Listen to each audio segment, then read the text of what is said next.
reviewing this Levolt humidifier. Works really, really well. Easy top fill design. As you can tell, it's putting out the max amount of humidity right now. Runs very quietly. This knob gives you control how much you want it to put out. To give perspective, when I put it on max and fill it to the very top, right about here, or even here sometimes, it will run for about 8 to 9 hours. I'll put it on before bed and it's still running in the morning with just a little bit of water left. So easy to run all night. This lid just lifts. You can see where that comes out. Easy to fill. This part, just take off the lid and then take out and fill. And manufacturer does not recommend, I think, putting oil directly into the water. However, I have added a couple drops of lemongrass to my water and have had no problems whatsoever with this running smoothly. I've had it for about 6 months. Great investment, wonderful item. Here's my hand for scale and just a better view of it. Great little device.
Echo, Luftbefeuchter aus.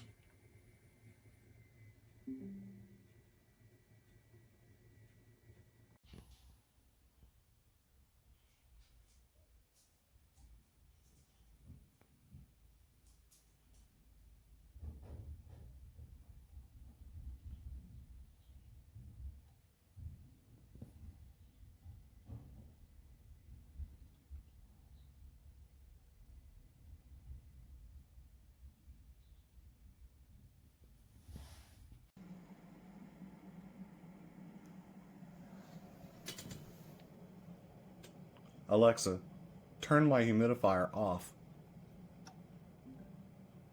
Alexa, turn my humidifier on.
Als ich die Chemo hatte, habe ich viel Zeit gehabt, weißt du? Da habe ich gemerkt, dass mir was fehlt.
Schwer, wenn man sie mit anderen teilt, sich kreativ auslebt und den Highscore knackt. Du willst das Leben gigantisch erleben?